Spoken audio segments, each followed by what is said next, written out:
Good morning friends, welcome to step study centre by Mukul sir. जैसा कि आप लोगों को मालूम है कि हम आने वाली परीक्षाएं जैसे मध्य प्रदेश पुलिस, मध्य प्रदेश लोक सेवा आयोग तथा अन्य प्रतियोगी परीक्षाएं जो मध्य प्रदेश सरकार द्वारा आयोजित कराई जाती हैं के लिए मध्य प्रदेश सामान्य ज्ञान की कक्षाएं चला रहे हैं। इसमें आप सभी को आने वाली परीक्षाएं के लिए बहुत ज़्यादा स्टडी मटेरियल आपको यहाँ पर उपलब्ध हो जाएगा। ठीक ना।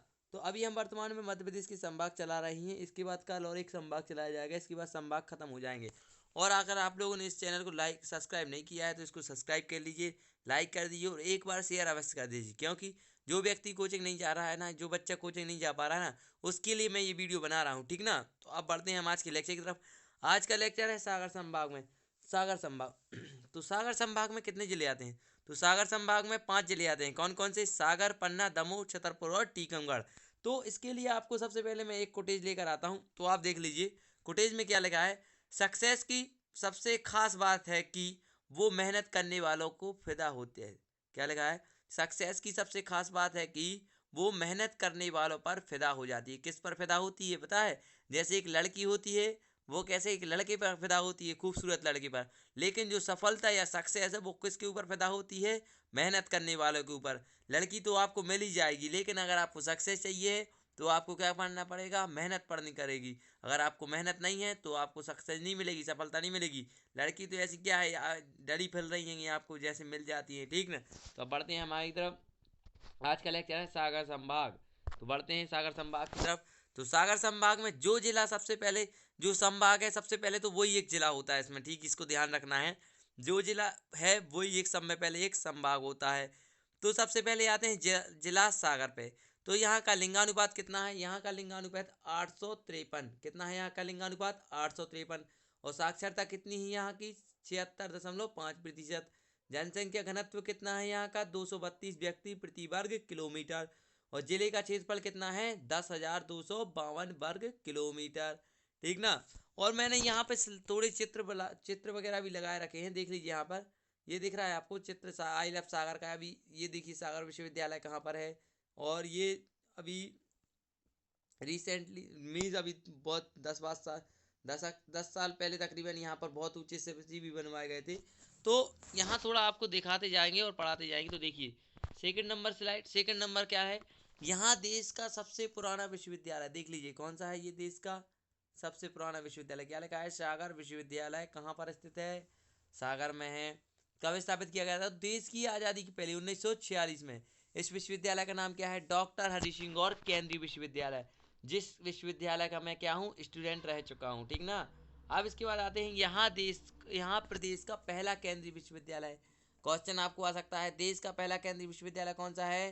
तो देश का पहला केंद्रीय विश्वविद्यालय है डॉक्टर हरि सिंह गौर केंद्रीय विश्वविद्यालय है। और यह किसी एक व्यक्ति के दान से निर्मित होने वाला देश का पहला विश्वविद्यालय। कैसा विश्वविद्यालय? पहला। अभी तक किसी व्यक्ति ने, आपने अभी तक देखा होगा कोई विश्वविद्यालय है जिसने किसी दान किया? नहीं, ये पहला विश्वविद्यालय था जो दान के पैसों पर बना हो। तीसरा क्वेश्चन, आप तीसरे नंबर पर आते हैं। तो जवाहरलाल नेहरू राज्य पुलिस अकेडमी, एमपी पुलिस से रिलेटेड क्वेश्चन है।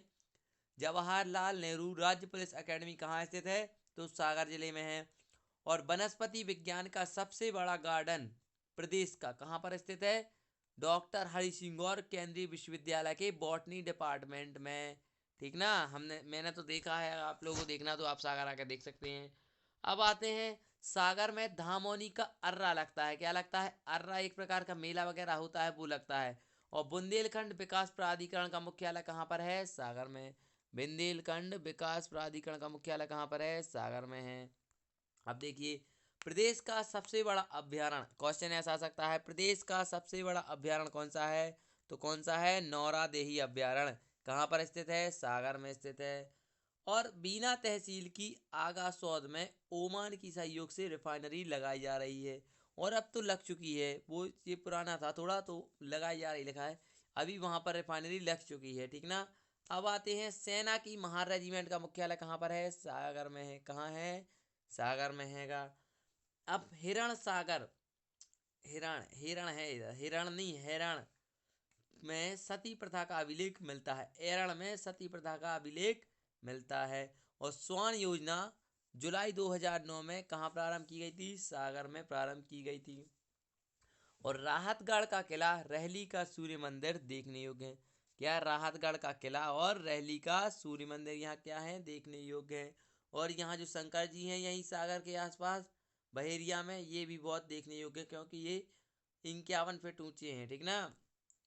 अब देखिए, मापतौल प्रशिक्षण संस्थान कहाँ पर स्थित है? तो सागर में स्थित है। अब बढ़ते हैं आगे की तरफ। देखिए, प्रदेश का फॉरेंसिक साइंस लेबोरेटरी कहाँ पर स्थित है? तो सागर में स्थित है। मीन्स क्वेश्चन आ सकता है, प्रदेश की फॉरेंसिक साइंस लेबोरेटरी कहाँ पर स्थित है? तो सागर में स्थित है। ठीक ना। अब आते हैं, सिद्ध गया औद्योगिक केंद्र है। क्या है? सिद्ध गया औद्योगिक केंद्र है। अब बढ़ते हैं आगे की तरफ। स्टील कॉम्प्लेक्स सागर में है। स्टील कॉम्प्लेक्स कहाँ पर है? सागर में है। स्टील कॉम्प्लेक्स कहाँ पर है? सागर में है। और गेहूं अनुसंधान केंद्र कहाँ पर स्थित है? सागर में है। अब बढ़ते हैं आगे की तरफ। हाँ, 2 मिनट, क्या है ये सर, रिवीजन कर लीजिए। सागर में धामोनी का अर्राह लगता है और बुंदेलखंड विकास प्राधिकरण का मुख्यालय है। और प्रदेश का सबसे बड़ा अभ्यारण्य नौरादेही अभ्यारण्य कहाँ पर स्थित है? सागर में है। बीना तहसील की आगासौद में ओमान की सहयोग से रिफाइनरी लगाई जा रही है। सेना की महार रेजिमेंट का मुख्यालय सागर में है। एरण सागर में सती प्रथा का अभिलेख है। स्वान योजना जुलाई 2009 में प्रारंभ हुई थी। और राहतगढ़ का किला, रहली का सूर्य मंदिर यहाँ देखने योग्य है। मापतौल प्रशिक्षण संस्थान सागर में है। प्रदेश की फॉरेंसिक साइंस लेबोरेटरी सागर में स्थित है। सिद्ध गया औद्योगिक केंद्र विकास केंद्र सागर में है। स्टील कॉम्प्लेक्स सागर में है। और गेहूं अनुसंधान केंद्र सागर में है। अब बढ़ते हैं आगे की जिला की तरफ। तो आगे का जिला है छतरपुर। इस छतरपुर में कौन कौन सी चीज़ें देखने को मिलेगी, कौन कौन सी तहसीलें हैं, इसके बारे में मैंने थोड़ा सा नक्शा लगा दिया है। इस नक्शे में देख लीजिए। तो यहाँ आपको नौगांव देखने को मिल रही होगी। और यहाँ पर महाराजपुर देखने को मिल रहा होगा। यहाँ आपको छतरपुर मिल रहा होगा। यहाँ बिजावर देखना मिल रहा होगा। यहाँ बड़ा मलेरा देखना मिल रहा होगा। यहाँ ग्वारा, यहाँ बक्सवाहा, और यहाँ पर गौरी आरी नाम नहीं आ रहा समझ में। ठीक ना। तो आप देख लीजिए और आप मैप में निहार सकते हैं कि क्या इसका नक्शा में दिख रहा होगा।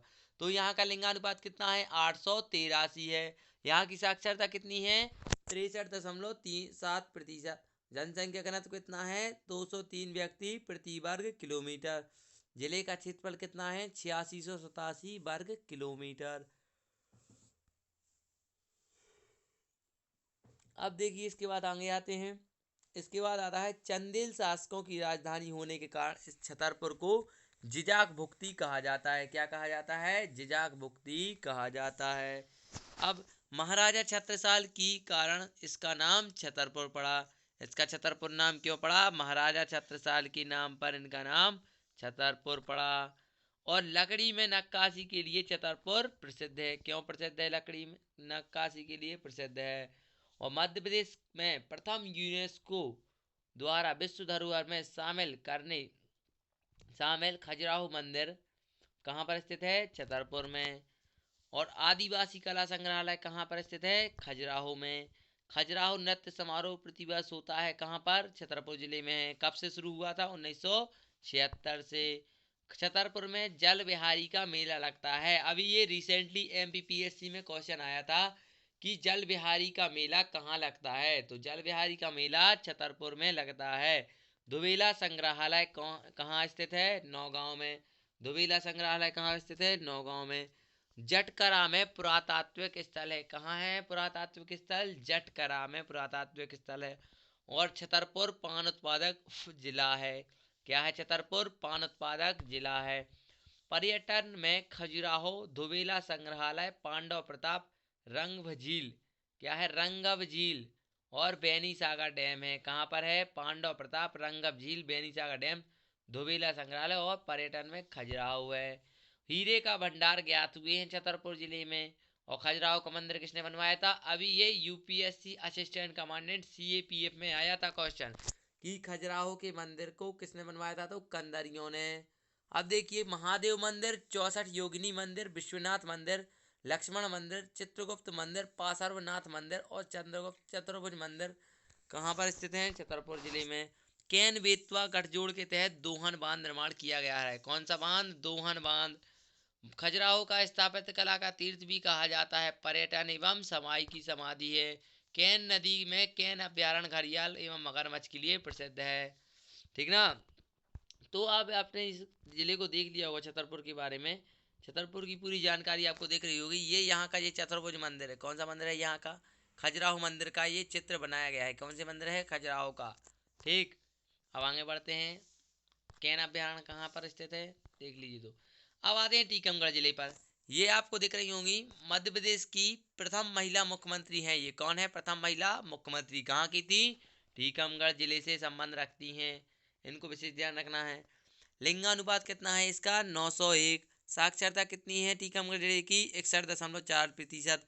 जनसंख्या घनत्व कितना है इसका? 286 व्यक्ति प्रति वर्ग किलोमीटर। और जिले का क्षेत्रफल कितना है? 5,048 वर्ग किलोमीटर है। अब आते हैं आगे की तरफ। प्रतापनगर प्रतापपुर औद्योगिक केंद्र है। प्रतापपुर क्या है? औद्योगिक केंद्र है। मध्य प्रदेश की प्रथम महिला मुख्यमंत्री सुश्री उमा भारती इसी जिले से हैं। मध्य प्रदेश की प्रथम महिला मुख्यमंत्री कहाँ से हैं?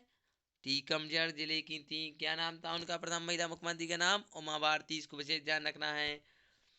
ओरछा में रामायण संग्रहालय की स्थापना की जा रही है। कितना काय की स्थापना की जा रही है? रामायण संग्रहालय की।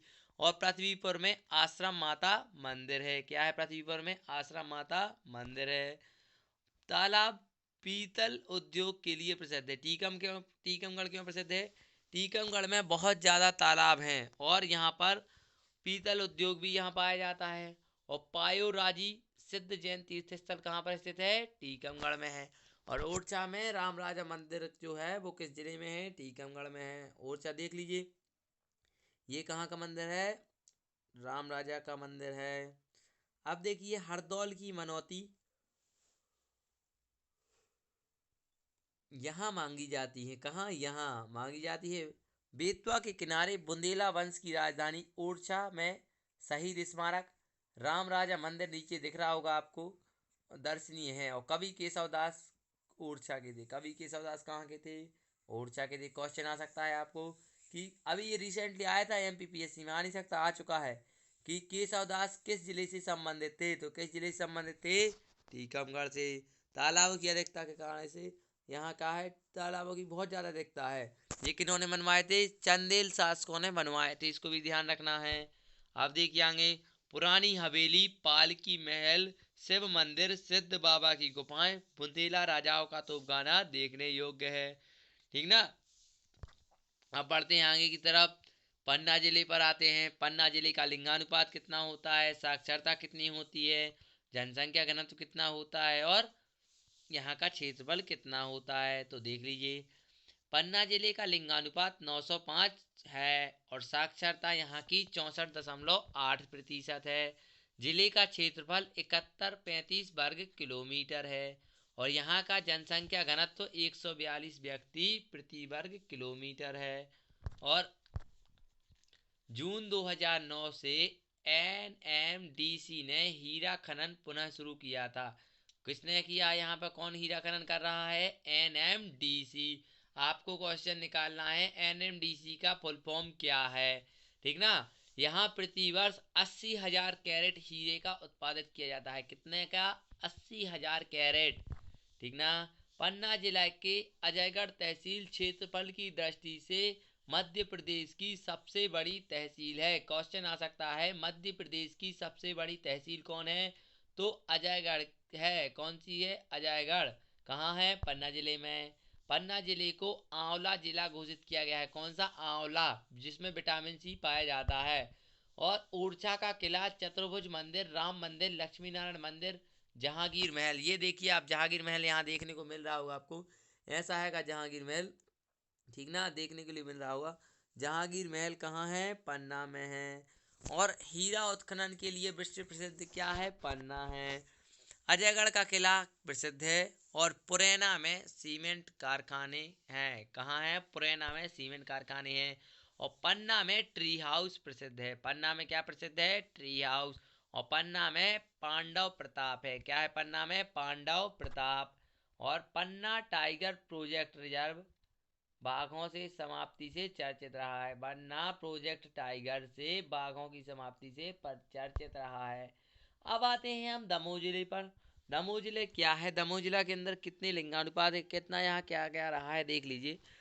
तो लिंगानुपात 910 है यहाँ का, और साक्षरता 69.7% है, और क्षेत्रफल यहाँ का 7306 किलोमीटर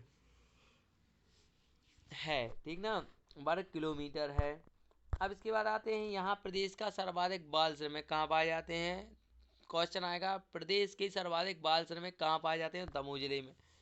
पीतल के सामान एवं बर्तन हेतु प्रसिद्ध हैं, रानी दमयंती के नाम पर इसका नाम दमोह पड़ा। रानी दमयंती के नाम पर इसका नाम दमोह पड़ा। क्यों पड़ा इसका नाम, रानी दमयंती के नाम पर। कुंडलपुर में जेएनयू का तीर्थ स्थल है, जैनों का है, जेएनयू नहीं है, क्या है यहाँ, जैनों का। किसका है, जैनों का तीर्थ स्थल है, जैनों का तीर्थ स्थल कहाँ है, कुंडलपुर में है। दमोह जिले के बांदकपुर में शिव मंदिर प्रसिद्ध है, दिख रहा होगा आपको, ये शिव मंदिर का बहुत बड़ा मंदिर बना हुआ है, ठीक ना। और डायमंड सीमेंट का कारखाना कहाँ है, दमोह में डायमंड सीमेंट का कारखाना स्थित है। माइसेम सीमेंट का कारखाना कहाँ है, नरसिंहगढ़ में है। और स्टोन कहाँ पर है, नरसिंहगढ़ में है। चंदेलों की राजधानी नोहटा कहाँ पर स्थित है, दमोह जिले में है। बातीगढ़ का किला पार्थियन वास्तुकला का सर्वोत्तम उदाहरण है। कौन सा किला, बातीगढ़ का किला। पत्रकार माधव शास्त्री एवं चित्रकार सैयद हैदर रजा खान कहाँ से संबंधित थे, दमोह जिले से। और सिंगरगढ़ में गुलाबों से युक्त झील है।